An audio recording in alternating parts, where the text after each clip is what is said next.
Bom dia a todos. Bom dia, paz. Feliz Dia dos Pais. Amém. Que Deus possa abençoar cada pai, que Deus possa abençoar esse papel tão importante, tão necessário, que faz parte de um propósito de Deus. A importância que o pai tem na sociedade, a importância que a humanidade tem na sociedade, mas o pai, ele exerce a função de cuidar, de poder trazer a provisão, a proteção. É o sacerdote da casa, é aquele que representa a casa. Quando Deus...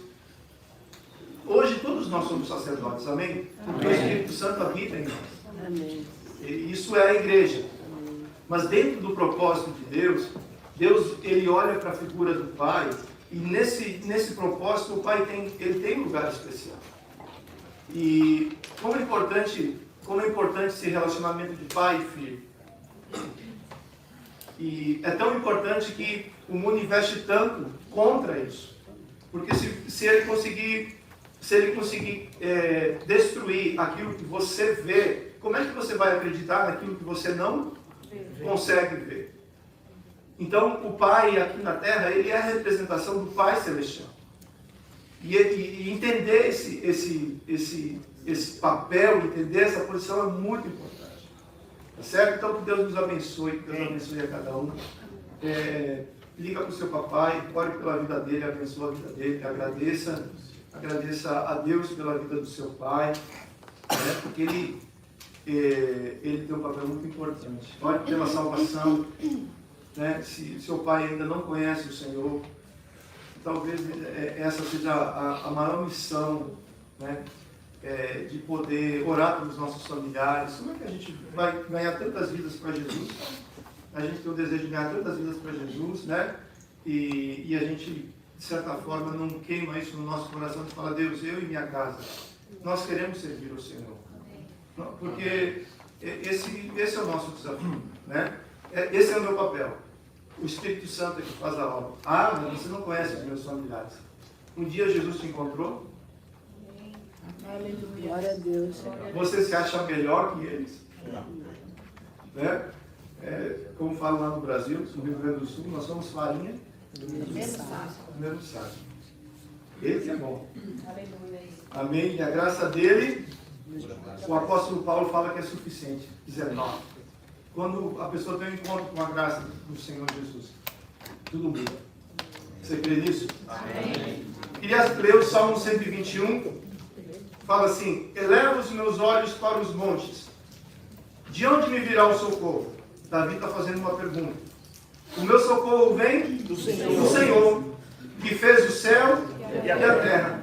Ele não permitirá que os seus pés vacilem, nem dormitará aquele que guarda você.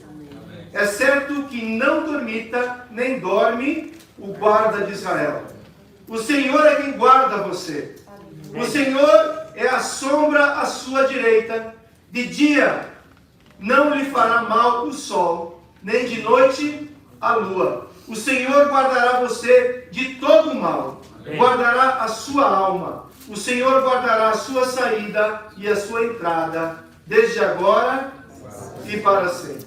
Amém? Amém. Glória a Deus.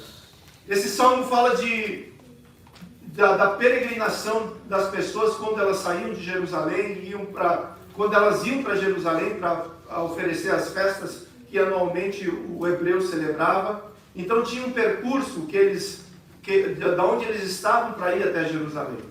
E esse povo ia cantando os salmos. Salmos são canções, né? E Davi, ele canta, ele faz desse salmo algo muito importante, porque o deserto tinha tanta dificuldade e eles enfrentavam na travessia do deserto. Tinha animais selvagens, tinha serpentes. Nas montanhas, os assaltantes se escondiam para poder roubar as pessoas. Então, esse povo que estava se deslocando de um lugar para outro, eles iam passar por perigos. Eles iam passar por dificuldades. E Davi fala assim: eu elevo os meus olhos para o monte. E faço uma pergunta: de onde me virá o socorro e de onde me virá a proteção? Você já pensou isso? Não. eu levanto os meus olhos para essa situação, eu olho para essa situação e pergunto, de onde me virá o socorro? De onde me virá a provisão? De onde me virá a resposta daquilo que eu estou clamando, daquilo que eu estou precisando? E ele mesmo responde, o meu socorro vem do Senhor, que fez os céus e a terra. Se ele fez os céus e a terra, ele não pode socorrer você, ele não pode suprir você? Amém. Porque não dormita nem dorme o guarda de Israel. Aleluia. Hoje nós somos o Israel de Deus. A igreja é o Israel de Deus. Nós somos esse povo que temos o bom pastor, que temos a proteção de Deus. Nós temos a proteção e o cuidado do nosso Senhor. Mesmo que nós iremos passar por dificuldades. Então, por que eu estou falando isso? No começo da semana eu já tinha uma palavra, basicamente a semana passada, já preparada para poder trazer hoje. E eu queria trazer uma sequência de mensagens a partir dessa primeira mensagem. Mas na quarta-feira de manhã eu estava orando e na minha oração eu escutei claro o Senhor falando comigo. Não olhe para a força do vento, olhe para mim. E eu escrevi essa frase, continuei orando, e depois que eu terminei meu tempo de oração, o Senhor começou a falar outras coisas, e dessa frase eu queria compartilhar essa mensagem com vocês. Eu acabei de ler o texto base, e agora eu quero começar a introdução. O que nós estamos contemplando, o que nós olhamos, o que nós vemos, pode nos impulsionar ou nos paralisar. O homem de Deus, ele é chamado para andar por fé e não por vista. Mas a verdade é que na maioria das vezes nós andamos por vista e às vezes por fé. Essa é a dificuldade que nós temos. E eu queria trazer o contexto do apóstolo Pedro, porque o apóstolo Pedro ele passou por uma situação difícil. Debaixo de uma orientação de Deus, de Jesus falou assim, sai desse lugar e façam essa travessia. Estava ele e os discípulos. E no meio da travessia do mar se levantou uma tempestade, se levantou um tempo difícil. Né? E é onde eu quero compartilhar com vocês essa palavra. O que representa o vento para nós? Tudo aquilo que nos distrai, tira nosso foco, causa medo, dúvida e rouba a nossa fé. Você já passou por alguma tempestade, algum furacão aqui na Flórida? Quanto mais você olha para fora com mais medo, você fica. Não é assim? Caiu a árvore do vizinho. Caiu não sei o que. E aí não sei o que. Isso vai gerando insegurança. Vai gerando medo no teu coração. E o medo, ele arma laços. Aí o guarda de Israel, aquele que cuida da tua casa, você passou o dia inteiro orando para Deus guardar a tua casa. E naquele momento você tem até dúvida se tem guarda em Israel. Porque o medo, quando você passa a contemplar essas coisas, isso pode gerar dúvida no seu coração. E o vento é um fenômeno da natureza que, dependendo da sua intensidade, pode fazer muito estrago. Ninguém está isento de passar pelos fortes ventos da vida. O vento também é uma representação do Espírito Santo de Deus. Lá na criação, a palavra fala que a terra era sem forma e vazia. Mas o Ruá, o Espírito Santo de Deus, ele pairava sobre a face das águas e estava colocando em forma, em ordem, tudo aquilo que estava fora de ordem. No Novo Testamento, Jesus fala que o vento, aquele que nasce do Espírito, ele é como o vento. Você consegue ver o vento? Não. Uma vez uma pessoa perguntou para mim assim, me explica Deus. Eu falei, cara, se a gente for ter essa conversa no âmbito intelectual, vai ser difícil de entender. Você precisa ter uma experiência com Deus. Como que eu posso ter uma experiência com Deus? Eu falei, você está sentindo o vento que está soprando em você agora? Ele falou, sim. Você vê o vento? Não. Ele é real? Sim, o vento é real, mas você não vê. Então é a mesma coisa o nosso Deus. Um dia o nosso olho vai ver. Aleluia. Mas hoje nós precisamos ver com os olhos da fé. Aquele que nasce do Espírito consegue discernir essas coisas. Consegue discernir o que está acontecendo no mundo. Porque Jesus fala assim, eu vou mostrar para vocês. Aquilo que eu recebi do Pai, eu vou entregar para vocês, para que vocês possam entregar para outras pessoas. A igreja, ela é um lugar onde Deus, ele nos mostra a vontade dele, ele revela a vontade dele. E esse texto que eu quero ler, de Mateus 14, tem um contexto. Se você pegar as últimas 12 mensagens e você caminhar em cima dessas 12 mensagens, você vai ver que a gente está procurando fazer uma construção com relação ao ensino que Jesus trouxe para o primeiro livro de Mateus que a gente está estudando.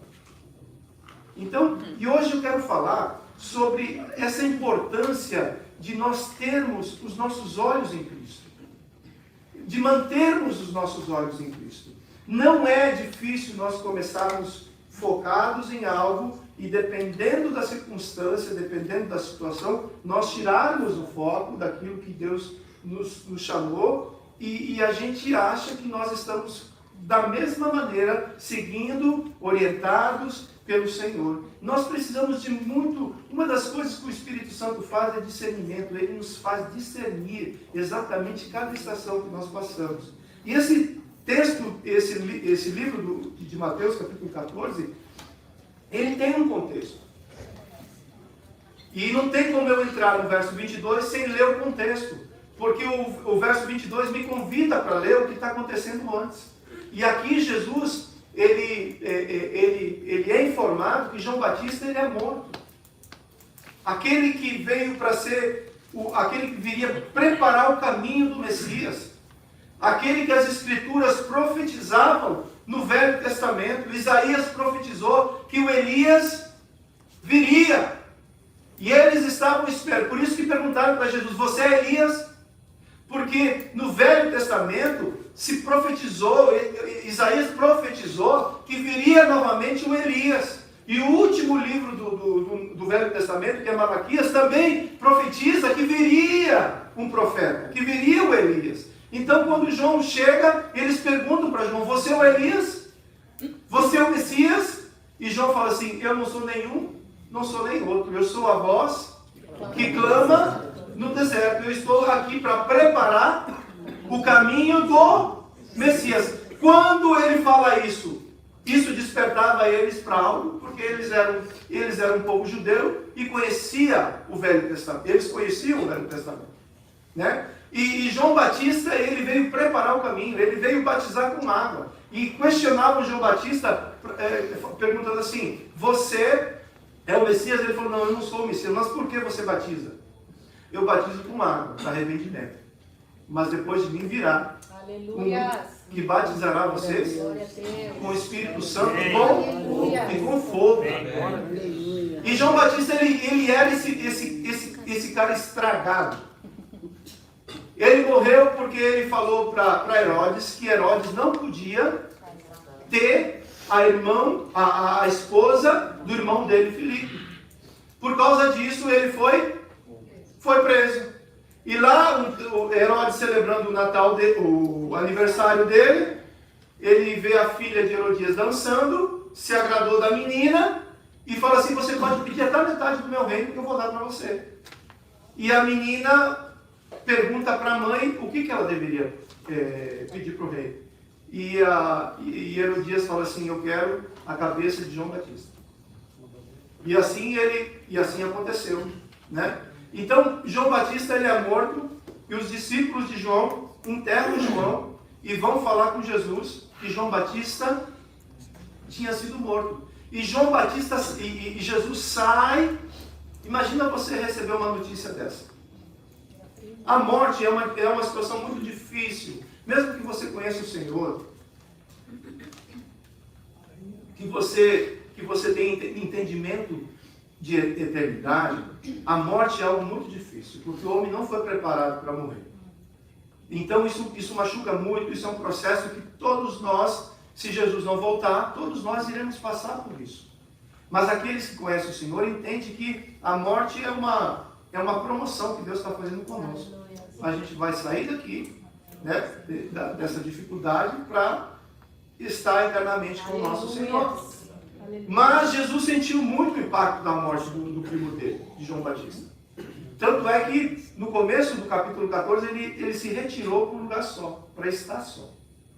E quando ele chega nesse lugar, a multidão acompanha Jesus e ele olha para a multidão. Assim, Jesus ele é algo fantástico.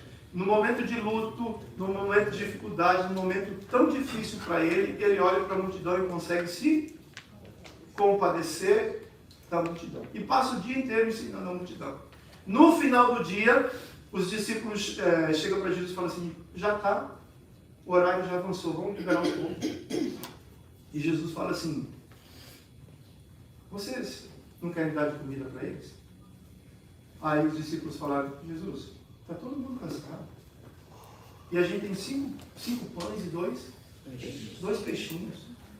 Libera esse povo para que eles possam ir na vizinhança e comprar algo. E Jesus falou assim: me traga os peixes. Jesus queria abençoar a multidão, suprir a multidão. Os discípulos queriam liberar a multidão, né? E eles trouxeram, levaram até Jesus os peixes e aconteceu essa multiplicação. E cada um foi para casa com um cesto de pão, né? De tão grande, de tão maravilhoso que foi esse processo. E aí então agora entra o processo.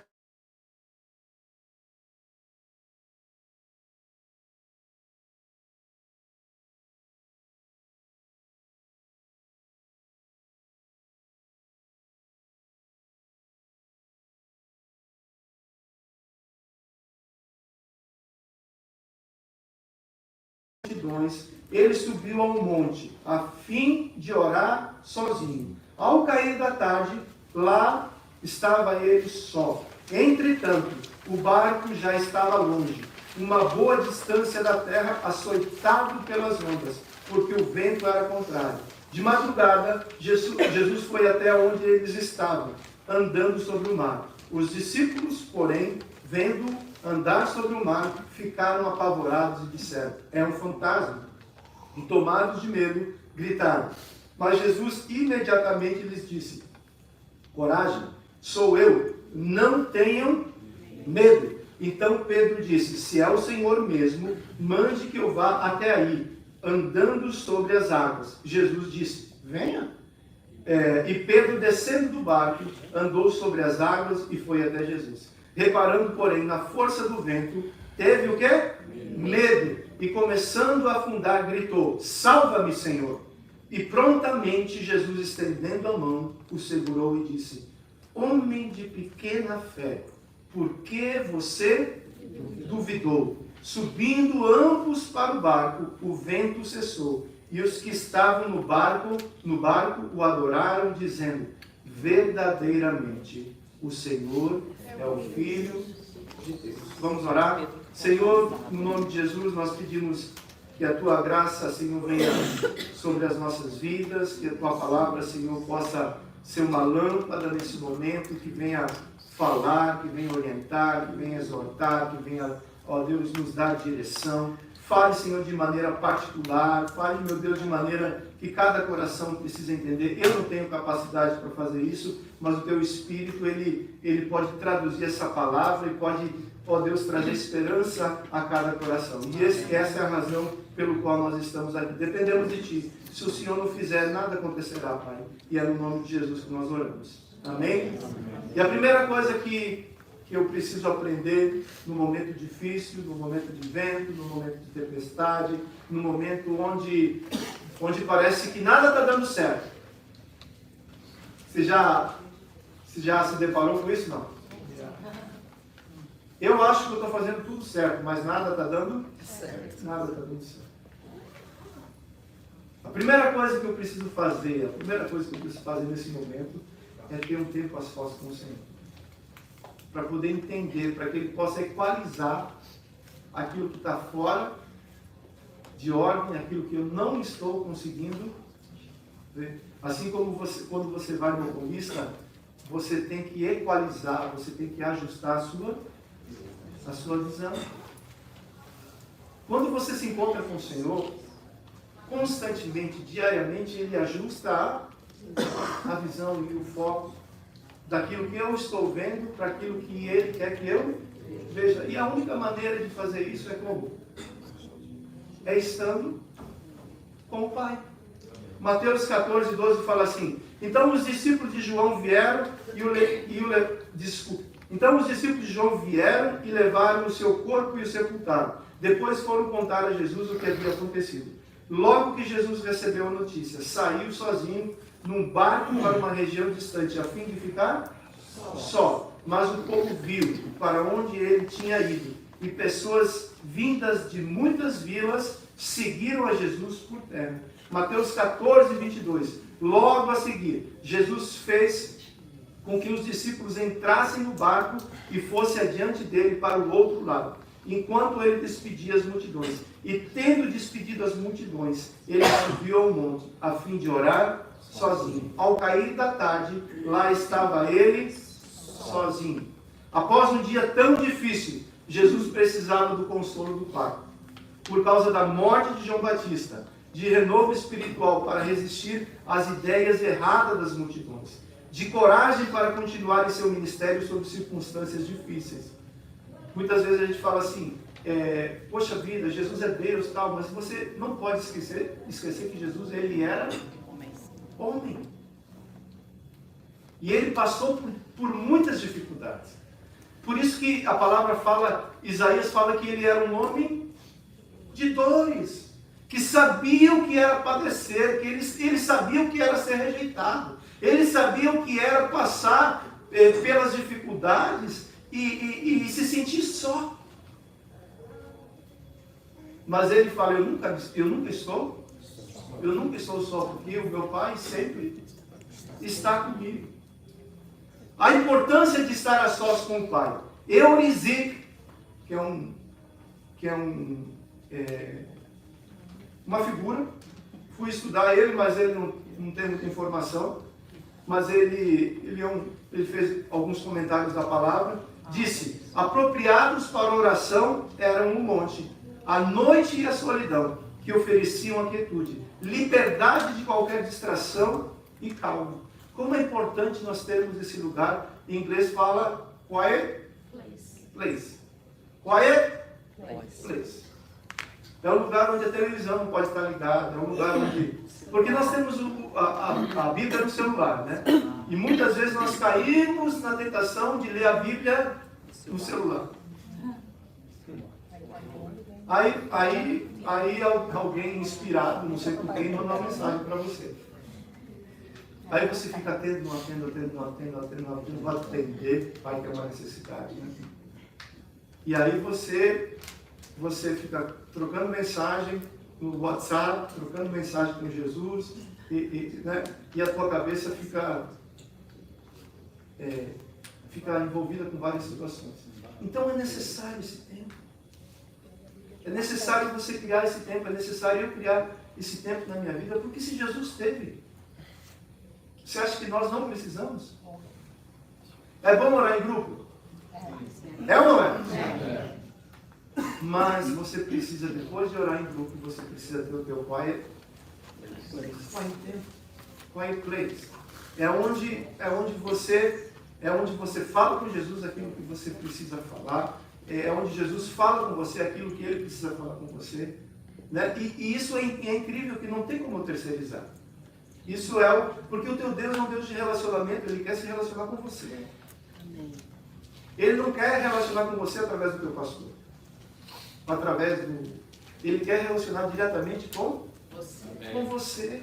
Ele te espera diariamente para que você possa ter esse tempo. Esse tempo onde você apresenta para Ele aquilo que está no teu coração. E pode ter certeza, Ele não vai te julgar por essas coisas. Né? Segundo lugar, Jesus socorre os seus discípulos no meio da tormenta. Mateus 14, 24. Naquele momento o barco estava longe, no meio do lago, no meio do mar. E as ondas batiam com força no barco, porque o vento soprava contra eles. Jesus não irá nos provar além daquilo que nós podemos suportar. Amém. Muitas vezes a gente fala assim, não aguento mais. Não é uma verdade, você aguenta, porque Jesus ele é fiel, ele é justo. E ele não vai te provar além daquilo que você possa suportar. E juntamente com a aprovação ele traz o quê? Ele traz o livramento, o escape. Nós não queremos passar pelas provações, mas a verdade é que são as provações que nos transformam. São as provações que nos dão as maiores experiências com Deus. Nós não podemos tirar a provação. Eu olho para algumas situações que acontecem dentro da igreja e eu, como irmão, quero entrar para tirar a pessoa daquele lugar, mas tem coisas que eu não posso entrar, porque é aquele momento que aquele irmão precisa passar para ele aprender com aquilo ali, porque essa aprovação vai fortalecer a vida dele e ele vai sair do outro lado diferente. Amém. Então eu preciso entender, se eu tirar o irmão da aprovação, da dificuldade, ele não vai aprender. Então a intenção de Deus, quando Ele nos prova, é para nos fazer crescer, para nos amadurecer e conhecer quem é o nosso Deus. Jó era uma pessoa antes da provação, um homem rico, um homem íntegro, um homem que se desviava do mal, um homem que quando Deus olhava para a terra e falava, Jó é um homem justo. Mas Jó precisava conhecer a Deus, não de ouvir falar, ele precisava ter uma experiência com o Deus vivo. E depois, lá no final do livro, ele fala assim, os meus olhos agora eles conseguem te ver. Eu vejo a tua bondade, eu vejo a tua graça, eu vejo o teu amor, eu vejo a tua obra na vida dos meus familiares, na minha vida, na vida da tua igreja. Porque Deus ele é um Deus de relacionamento. Nesse caso, não foi no começo da travessia, nem no final dela, que Jesus socorreu os seus discípulos, mas foi no meio da tormenta. Jesus sempre chega na hora exata. Quando achamos que o barco vai afundar, devido à força do vento, é quando Jesus age. Enquanto Jesus orava, seus discípulos estavam passando por uma dura tempestade. Mas Jesus não fica só na oração. Ele vai socorrer os seus discípulos no meio da tempestade. Assim como Misael, Ananias, esses meninos que por se posicionarem, por falarem assim, nós não vamos adorar esses deuses. Nós não vamos fazer o que todo mundo faz. E por causa disso eles foram jogados na fornalha. E eles falaram assim, se Deus quiser nos livrar antes, Ele nos livra. Se Ele não quiser nos livrar, Ele é Deus. Ele é Deus. Né? Mas nós não iremos negar o nosso Deus. Nós não iremos negociar. Nós não iremos negociar o nosso relacionamento com Deus. E jogaram os meninos na fornalha ardente. 7 vezes mais aquecido. Para não ter dúvida que eles iriam ser destruídos. Mas antes dos meninos entrarem lá na fornalha, quem estava esperando eles? Aleluia. 4 homens. Aquele que livra no meio da fornalha. E quando Deus faz isso, todos reconhecem a obra de Deus na sua vida. Até o rei falou assim, eu lancei 3, mas eu vejo 4. Aleluia. E o 4º homem, ele tem a aparência como o filho dos deuses. É isso que nós precisamos entender, gente, porque a minha visão limitada acha que Deus vai comigo até um certo estágio da minha vida. Tem áreas que Deus não entra, tem áreas que Deus não vai. Deus, Ele está comigo em todos os momentos. A luta que você está passando, a dificuldade que você está passando, não olhe para a força do vento, olhe para Jesus. Ele quer te ensinar algo, Ele está trabalhando com você, Ele quer mostrar algo para você que vai mudar a tua história. Aleluia. Da mesma maneira aconteceu com Daniel. Não tem como Porque a Bíblia não relata nenhuma falha de Daniel. Mesmo nós sabendo que o homem, ele é falho. A Bíblia não relata nenhuma falha de Daniel. E os homens falaram assim, por inveja, eles falaram, para nós pegarmos esse homem só se for dentro da própria lei dele, dentro da própria maneira dele viver, que é a palavra de Deus. E que se assine um decreto que por um mês ninguém peça nada a não ser o rei. E Daniel soube do decreto. E quando ele soube do decreto, o que ele fez? Ele foi, eu com a minha visão limitada, eu pelo menos fechava a janela. 6, prudência. 6, prudência. Vamos fazer a obra com prudência. Fecha a janela para ninguém ver o que você está fazendo. Mas Daniel escancarou as janelas que dava em direção a Jerusalém, isso fala muito, e ele 3 vezes ao dia orava, adorava, clamava ao seu Deus. E eu creio que foi nessa época que eles inventaram o station ladder, né? A escada que dá para estender ela, porque eles subiram lá na janela de Daniel e falaram, bateram um selfie, bateram uma foto e enviaram para o rei. Olha aqui, rei, você assinou um decreto que ninguém poderia pedir nada. Na Babilônia, o rei, ele estava acima da lei. No Império Medo-Persa, a lei estava acima do rei. E uma vez que o rei assinou essa lei, ela não podia ser revogada. E agora o rei, contra a vontade dele, tinha que jogar Daniel na cova dos leões.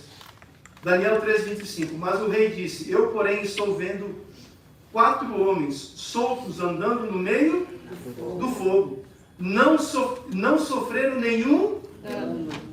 Se fala, o fogo vai me queimar, o fogo vai, essa tempestade não vai sobrar nada de mim. Não sofreram nenhum dano. E o aspecto do quarto é semelhante a um filho dos deuses. João 17,15. Jesus intercedendo pelos seus discípulos. Não peço que os tire do mundo, mas que os guarde do mal. Jesus é o teu intercessor pessoal. Amém. Todo dia ele ora pela sua vida. Amém. Você acha que ele não vê o que está acontecendo com você hoje? Você acha que ele não vê aquilo que você está passando por esse momento?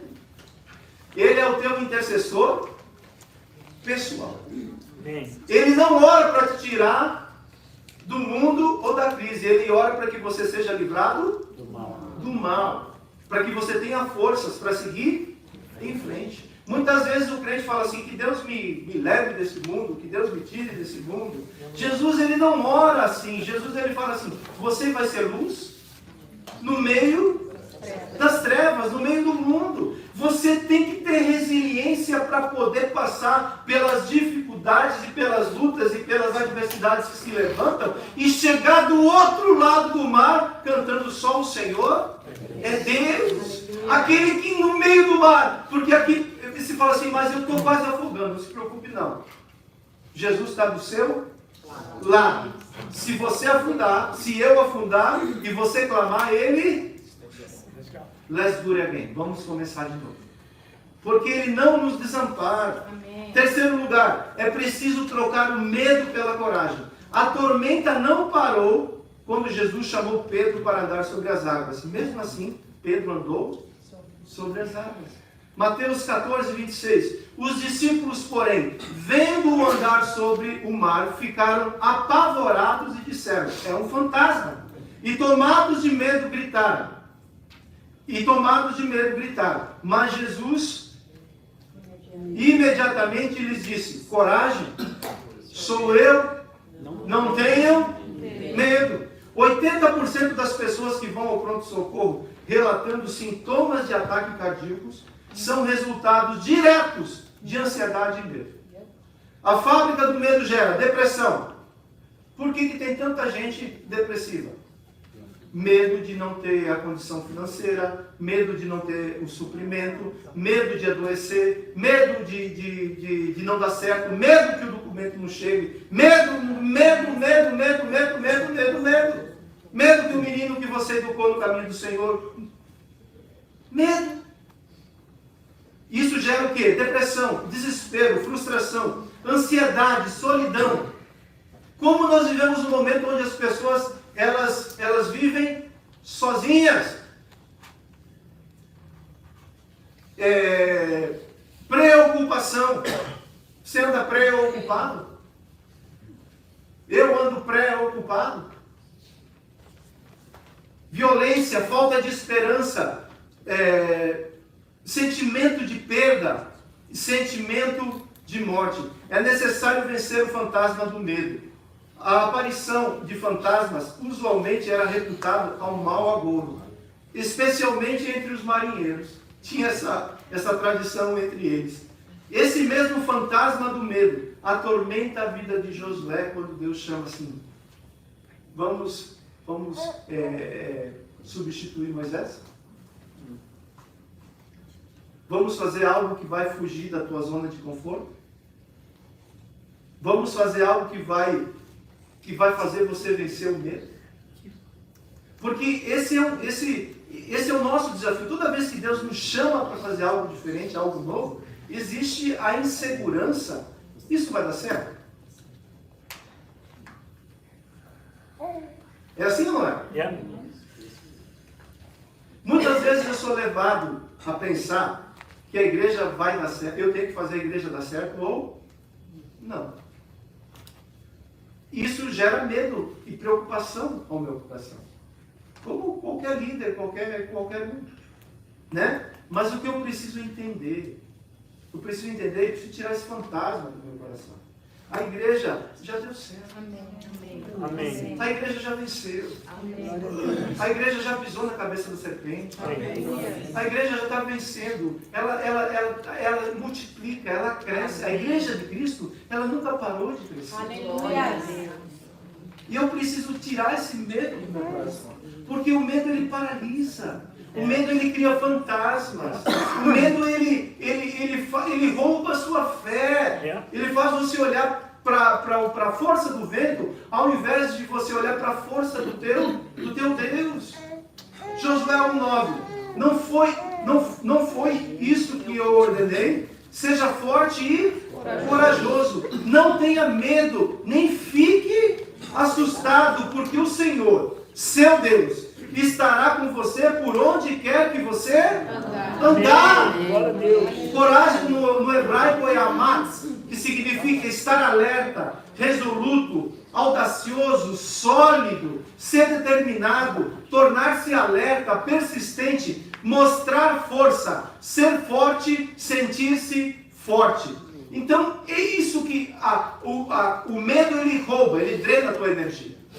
E gera preocupação e dúvida.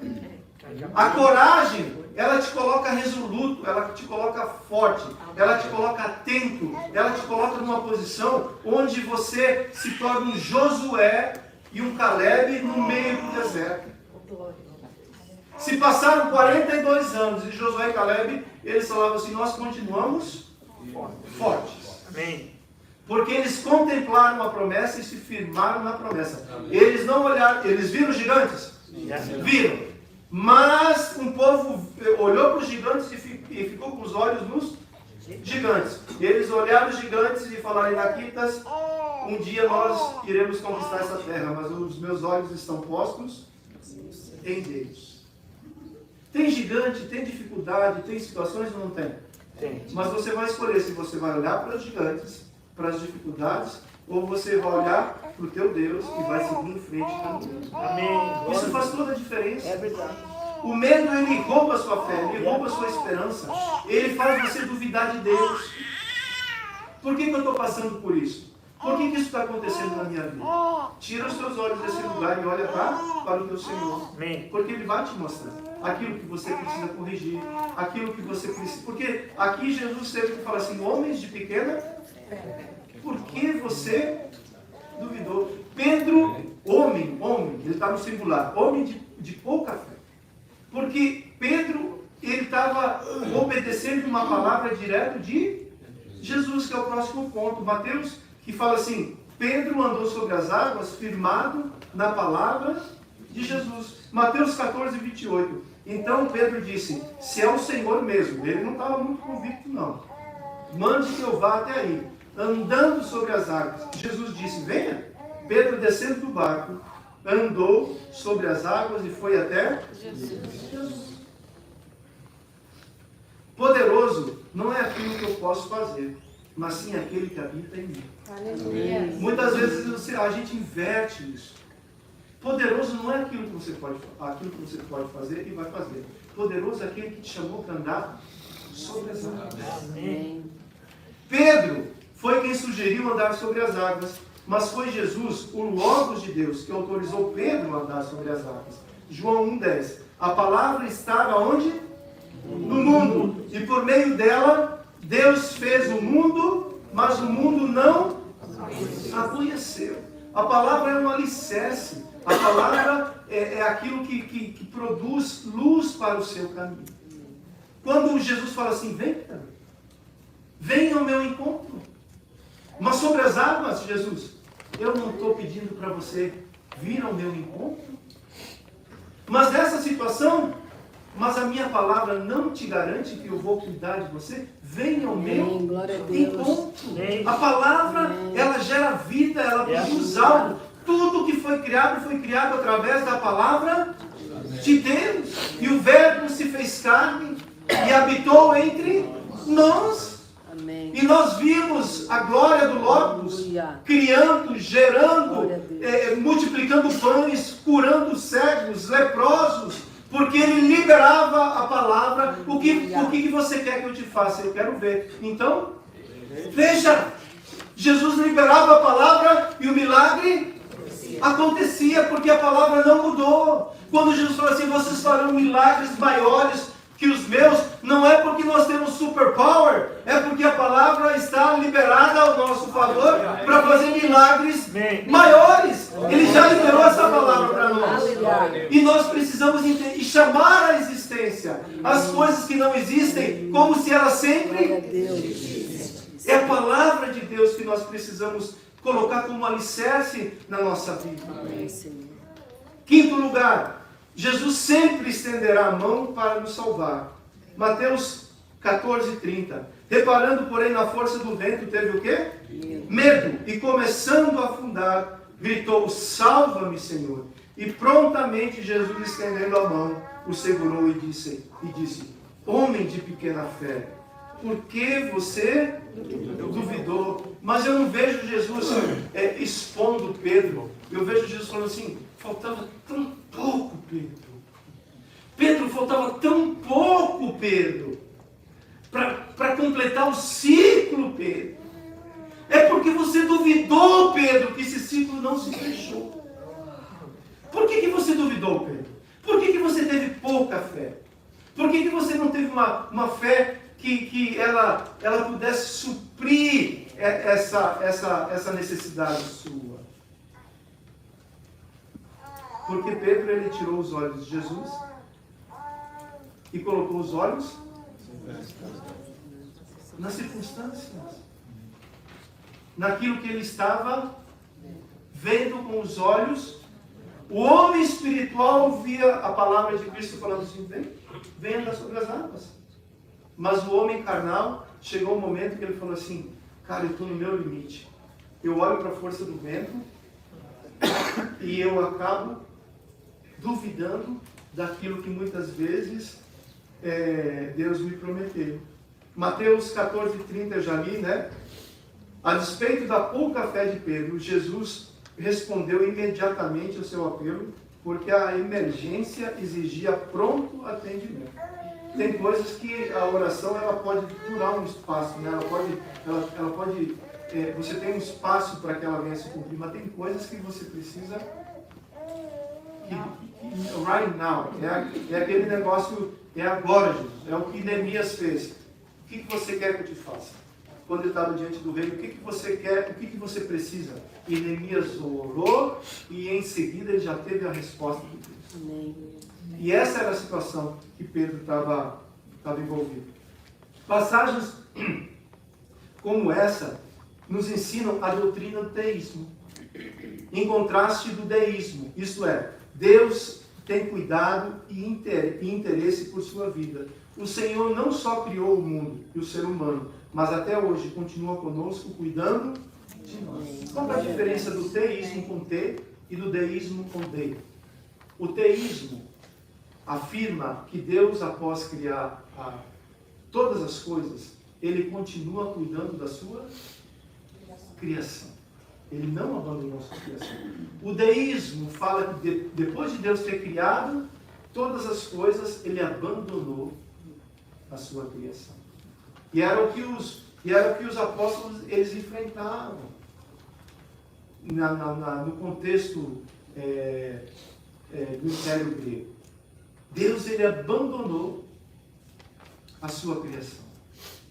Deus, a verdade é que Deus não abandonou a sua criação. Ele é o Emmanuel, Ele sempre estará conosco. Olha o que fala Isaías 41:13. Pois eu, o Senhor, o seu Deus, estou segurando o quê? Fortemente a sua mão direita e prometo. O que Ele prometeu? Porque eu vou ajudar você. Glória a Deus. Glória a Deus. Pega na mão da pessoa que está do seu lado, pede licença para ela mais uma vez. Olha para ela e fala assim: você entendeu? Não tenha medo, porque o Senhor, o teu Deus, vai te ajudar, vai te socorrer, vai te suprir, vai te abençoar. Em nome de Jesus. Amém? Eu estou aqui com. Eu cheguei na igreja e ele falou assim: rapaz, Deus está operando na igreja, né? Está operando no Caleb, está operando na vida do Guto, está operando na vida da Shelly. Tem muita operação de Deus que está acontecendo na igreja. E é verdade. Né? Então, que Deus abençoe a recuperação de vocês. Amém. Que vocês possam se recuperar logo, rápido, para seguir o curso da vida. Amém. Amém? Porque Deus está cuidando de você. Amém. Porque Deus cuida de você. Amém. Você é a menina dos olhos de Deus. Glória a Deus. Ele não desampara você. Amém. Ele não te deixa. Ele não tira a proteção sobre a sua vida. Glória a Deus. Davi fala assim: se não fosse o meu Deus, que tenha o cuidado de me proteger todos os dias, os meus inimigos já teriam me destruído há muito tempo. Se não fosse o Senhor nos livrar do inimigo da nossa alma. Não é assim? Deus cuida da sua igreja. Deus cuida do seu povo. Deus cuida de nós. Não tire os olhos do Senhor. Não coloque os olhos no vento. Olhe para o Senhor. Fale: Deus, eu não estou conseguindo ver. Nessa tempestade minha visão ficou turva. Eu não estou conseguindo ver. E normalmente quando nós não vemos, nós criamos algo. Seja um fantasma, seja uma visão nova, seja uma revelação que Deus falou só comigo. É só você que vê. Comece a se preocupar quando é só você que vê. Há uns 4, 5 anos atrás, quando Deus começou a tratar comigo, ainda está tratando. Mas naquela época Ele me levou para a fornalha ardente. Aí o primeiro falava comigo um negócio e eu falava assim, ficava com raiva da pessoa. Aí o segundo vinha falar a mesma coisa e eu falava assim: isso só pode ser obra do inferno. Aí o terceiro vinha falar a mesma coisa, eu começava a desconfiar que as pessoas estavam certas. Aí o quarto falava: rapaz, eu preciso me arrepender. Só eu que estou vendo, todo mundo está vendo o contrário, só eu que estou vendo isso. Né? Então nós precisamos entender essas coisas. Porque quanto mais eu resisto naquilo que muitas vezes me afasta dos meus irmãos e daquilo que Deus tem para a minha vida, isso se torna algo doloroso. Eu coloco os meus olhos em um lugar complicado. E em nome de Jesus eu falo que é Jesus falando comigo e me mostrando. Eu preciso ter muito cuidado. Porque assim como Jesus fala com você, a igreja também é a boca de Deus aqui na terra. Se todo mundo está falando ao contrário, presta atenção, tem algo aí que Deus quer nos ensinar. Vamos deixar o corpo edificar o corpo e construir essa obra juntos. Amém. Porque se a gente não entender dessa maneira, a gente vai complicar o processo que Deus quer fazer conosco. Deus não nos abandonou, Ele está conosco. O sexto ponto e último. Os discípulos reconhecem Jesus como Filho de Deus. Mateus 14, 32. Subindo ambos para o barco, o vento cessou. E os que estavam no barco o adoraram, dizendo: verdadeiramente é o quê? O Senhor é Filho de Deus. Nós não temos problemas em reconhecer, ou problema em reconhecer o poder de Deus. Você já recebeu uma resposta que você sabe que foi Deus que... Todas elas são, né? Mas você fala assim, cara, que só Deus nesse negócio. Já. Né? E você reconhece o poder de Deus. E você reconhece o favor de Deus. Sim. E você reconhece que é a obra de Deus. Isso é um aspecto, né, de andar com Deus. Mas aqui, esses discípulos, além de reconhecer o poder de Deus, eles reconheceram um Deus vivo. O Messias esperado. Porque essa palavra, quando Pedro fala assim, salva-me, essa palavra no original é sosso. Salva-me salva a minha vida, salva a minha alma, me dá vida eterna. Os 10 leprosos, os 10 foram curados, não foram? A palavra de cura dos 10 é terapeu. Jesus, através da terapia, curou os 10. Mas um voltou e falou assim, eu quero sosso. Eu quero a cura da alma, do espírito e do corpo. Porque alguns só com a cura do corpo estão satisfeitos. Mas esse entendeu, tem mais. Tem a minha alma que precisa ser curada. Porque se eu for curado do meu físico e a minha alma continua doente, a minha alma enferma novamente o meu físico, o meu corpo. Então ele fala assim, já que eu fui curado agora do meu corpo, eu fui curado da lepra, fui curado do meu pecado, agora eu posso me relacionar com o povo, eu posso me relacionar com Deus, eu posso entrar no templo, eu posso ter uma vida normal. Glória a Deus. Eu também quero ser curado. Eu quero ter o pacote completo, eu quero sosso, agora eu quero andar com você. Aleluia. E ele voltou e falou, Jesus, eu quero o sosso, eu quero você, eu quero o plano completo de Deus, eu quero a vida plena que Deus tem para mim. E Jesus fala assim, cadê os outros 9 que não quiseram o sosso, só quiseram o terapeuta? E ele falou, não sei, Jesus, eu não sei se eles foram para o mall, eu não sei o que eles fizeram. Eu não sei. Agora dá para ir para o mall. Porque quando Jesus toca na nossa vida, quando Jesus te abençoa financeiramente, quando Jesus te dá um status migratório, muita coisa muda. Quando Deus te dá uma empresa, muita coisa muda. Porque quando você chegou, você trabalhava para alguém. E agora Deus te prosperou. E Deus é bom, Deus é maravilhoso. E Deus é tremendo. Mas agora que Deus te deu uma estabilidade, Deus te deu uma estrutura, preste atenção. Preste atenção para que aquilo que Deus nos dá, não venha nos afastar do nosso Criador. Não venha nos afastar da fonte de vida. A tua empresa prospera, porque Deus está lá. Amém. Glória a Deus. Glória a Deus. É o que faz toda a diferença. Amém. Amém? Amém. Esse versículo indica que essa confissão não foi feita só por Pedro, quando eles declaram Jesus como Messias, mas também por todos os apóstolos. E essa confissão, ela só é registrada no livro de Mateus. Os discípulos, além de reconhecer o poder de Jesus, agora reconhecem Jesus como Filho de Deus, o Messias esperado pelos judeus. Mateus 16:16.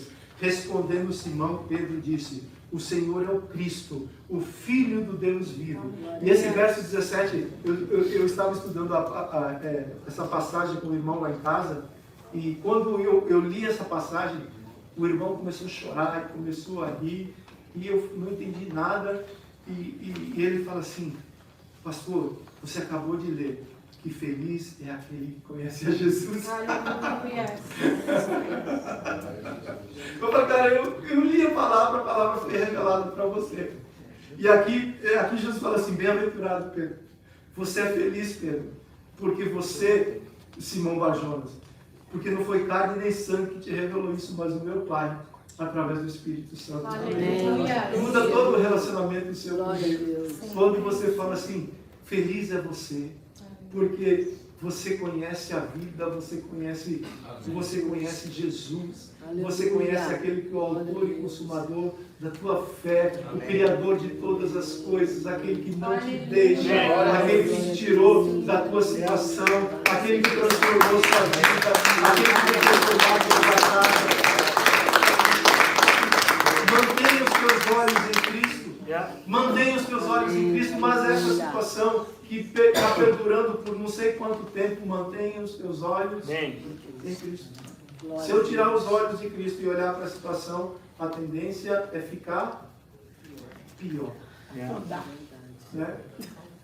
E Jesus ele não tem interesse em nos fazer mal. Ele tem todo interesse em nos levar para o lugar que Ele tem preparado para nós. Amém. Então a luta não deve me afastar do meu Jesus.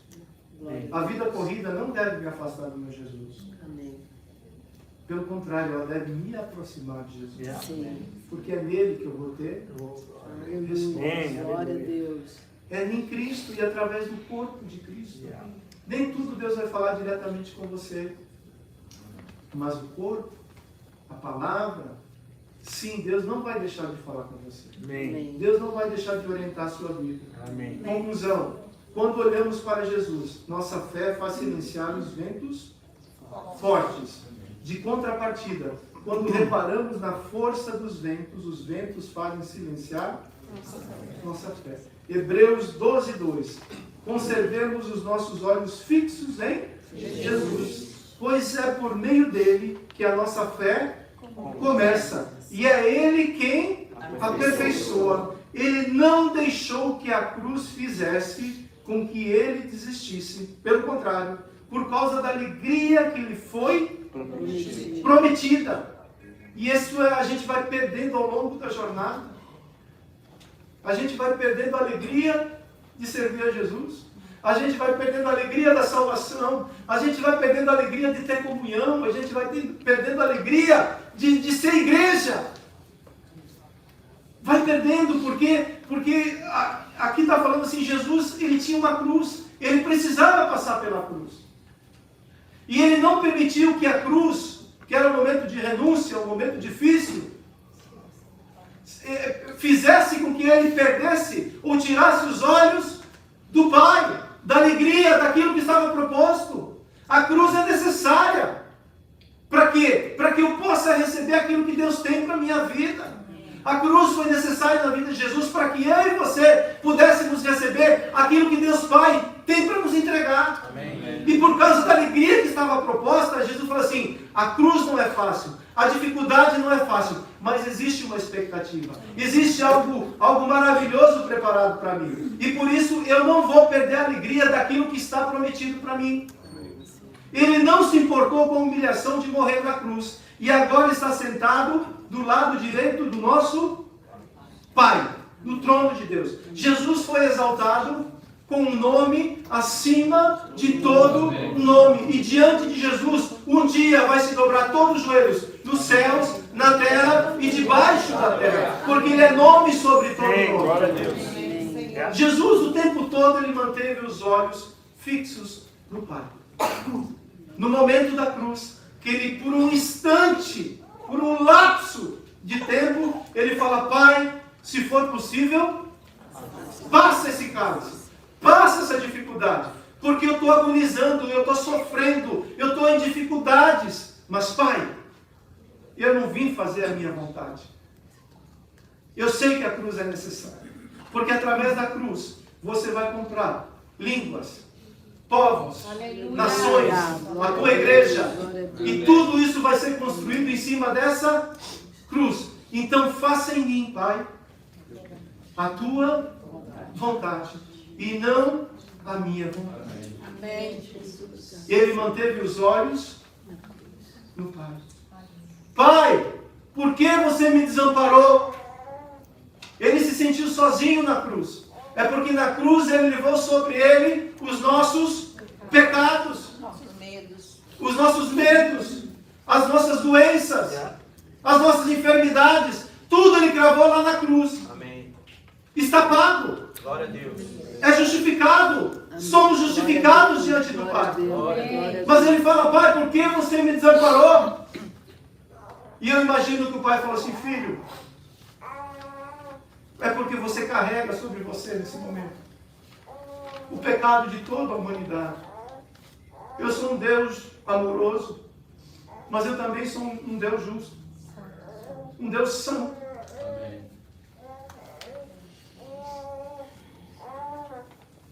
Mas isso vai mudar, filho, ao terceiro dia. Aleluia. A promessa vai se cumprir. Amém. Glória a Deus. E Jesus ressuscitou. Aleluia. E ao ressuscitar, desceu até o inferno para completar a obra. Tirou das mãos de Satanás aquilo que o homem entregou lá no Éden.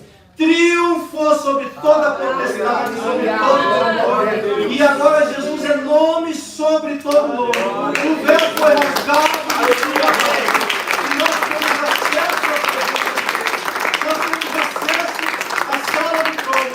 Nós podemos chegar diante do Senhor Jesus, olhar nos seus olhos, que o Jonas falou que são olhos como chama de fogo, e falar: Jesus, me ajuda a manter os meus olhos em ti. Em ti. E é isso que Jesus quer falar. Talvez essa palavra seja para uma pessoa, ou para mim somente, não sei. Mas o que eu entendi nessa palavra é que mantenha, independente do que for acontecer, independente do que você for passar, mantenha os teus olhos no Senhor. Amém.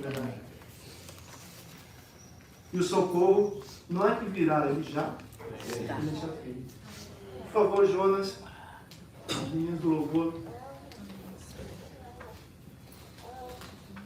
fecha seus olhos por um instante. Começa a pensar aí onde é que você tem colocado os teus olhos, o que é que você tem visto, o que é que eu tenho visto. Se nós contemplarmos a Jesus, o vento, ele para. Quando nós contemplamos o vento, nós podemos, às vezes, até afundar. Mas graças a Deus que, se nós clamarmos, o Senhor está ao nosso lado. O Senhor está no teu lado.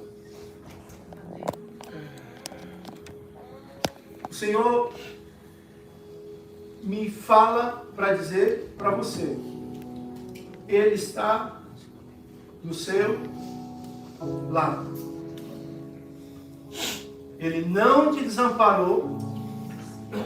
Você não está sozinho ou sozinha. Ele tem cuidado de você porque você é filho ou é filha. E esse mar revolto, esse vento forte, ele vai cessar. Você vai chegar do outro lado. Você vai chegar em Genezaré. É um lugar de descanso. É um lugar onde existem fontes. É um lugar onde tem provisão. E ao chegar do outro lado, mais uma vez você vai reconhecer que o teu Deus, Ele esteve contigo em todos os momentos. Senhor Jesus, muito obrigado pela tua palavra, que ela é viva, esclarecedora, poderosa e é capaz de acalmar os ventos, tirar todo o medo e criar coragem no coração da tua igreja. Muito obrigado, Jesus, porque o teu Espírito, ele é um vento que sopra onde quer, como quer e por quem quer. Que consola, que edifica, que dá forças. Aqueles que esperam no Senhor são como as águias. Eles vão correr e não vão se cansar. Vão caminhar e não vão se fadigar. Porque aqueles que esperam no Senhor renovam as suas forças. Espírito Santo de Deus, as lutas tendem a nos exaurir. As lutas tendem, ó Deus, a roubar de nós o vigor. E nós nos aproximamos diante do trono da tua graça nessa manhã, para dizer: Senhor, renova a nossa visão, renova as nossas forças, renova a nossa convicção, porque o guarda de Israel não nos desampara. Ele está conosco, Ele está nos conduzindo, Ele está nos mostrando e está nos pegando pela mão, dizendo: não temas, eu sou contigo. Que essa palavra, Deus, possa consolar o nosso coração. Que nós possamos levantar os olhos para os montes e dizer: só o Senhor é Deus. Só o Senhor pode trazer consolo, pode trazer livramento, graça e favor sobre a minha vida. E é no teu nome, Jesus, que eu oro, abençoo a tua igreja e peço que essa palavra, meu Pai, possa ser, ó Deus, algo poderoso, uma semente poderosa em cada coração, Senhor. Não deixe que o inimigo roube, não deixe que o inimigo retire, Senhor, essa semente poderosa. Pelo contrário, que ela caia em uma boa terra e que ela venha produzir um fruto que o Senhor irá determinar, seja 30, 60 ou 100 por um. O que nós sabemos que essa palavra irá e já está produzindo algo novo sobre as nossas vidas. E é no nome de Jesus que nós oramos, confiantes, ó Deus, que o Senhor está trabalhando, que o Senhor está agindo e cuidando das nossas vidas. Muito obrigado, Jesus. Muito obrigado. E é no teu nome que nós oramos, Senhor.